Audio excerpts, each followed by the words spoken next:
Good morning. Yesterday, I talked about the early and middle stages of recovery as laid out by Miller and Gorski in their book Staying Sober, Guide to Relapse Prevention. Today, I want to talk about the late stage of recovery and maintenance in recovery. The late recovery period, as they define it, they define it like this. The primary goal of the late recovery period is personality change for the development of healthy self-esteem, the capacity for healthy intimacy, and the ability to live happily and productively. Now, they talk about the way this might look for different people. So remember, as we talked about yesterday, recovery from addiction is not the same for anybody. Everybody's got a different path through recovery. And while there are a lot of similarities, there are definitely differences. And they kind of talk about two big categories here. They say for some recovering people, late recovery poses no serious problems. They've come from relatively functional families. From childhood, they've developed healthy beliefs and values, and they've learned strategies for coping constructively with life, but their addictions have interfered with their ability to live productively.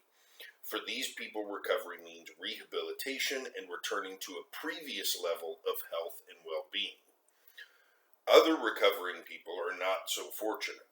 They have a great deal of work to do in late recovery because they were raised in dysfunctional or addictive families or began using alcohol or drugs at such a young age that emotional growth and development were arrested.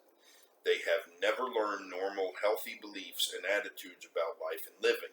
Many have developed emotional problems unrelated to their addictions, and that resulted in the inability to achieve comfort and meaning in sobriety. So they go on to talk about what some of these people in the second category have to deal with, and they talk about the need to identify mistaken beliefs that developed that are now interfering with a meaningful and comfortable sobriety. So I wanted to point that out because I came from the first category. I was raised in what I would consider a very functional family. I am extremely fortunate.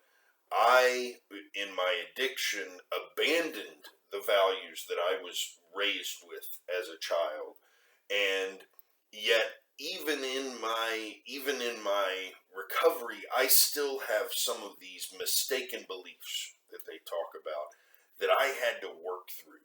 And for me, the thing that helped the most with that was cognitive behavioral therapy. Cognitive behavioral therapy taught me to recognize irrational thinking, and how to correct that, and how to adjust my perspective in such a way that I could avoid the irrational thinking that was driving so much of the stress and emotional pain in my life, and react a little bit more rationally to the world around me. And that has been one of the biggest aids in recovery that I've found so far.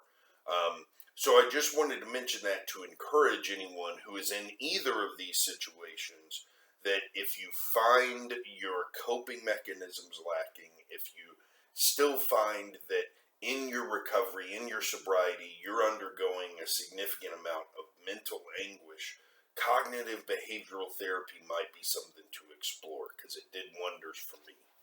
So they go on to say some more things about late recovery, and I want to read this part because it's especially important. The purpose of late recovery is developing belief systems, value systems, and coping skills for full and productive living. When your lifestyle is stabilized, you come to want something more. It can be a dangerous time because your addictive personality will cause you to want an addictive lifestyle. That goes back to what we talked about yesterday, how we've got to be careful that we don't, in our sobriety, pick up another addiction that just isn't drugs or alcohol. You must recognize that the purpose of life is not to escape reality. And that is a critical, I underlined that multiple times, put stars around it, because the purpose of life is not to escape reality.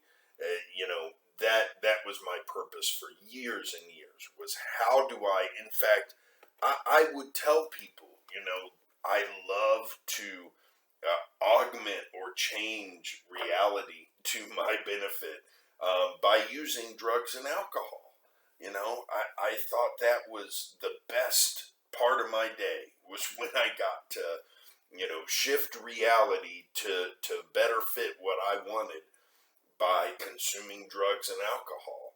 And that was just a way of escaping from what reality is. And in recovery, we've got to make sure that we are not picking up new addictions that just happen to not be drugs or alcohol.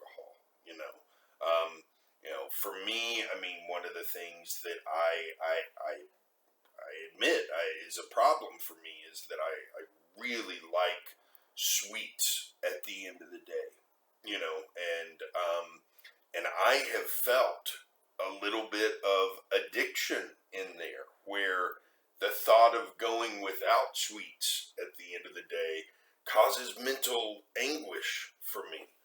And that's something I got to work on, because that's replacing one addiction for another.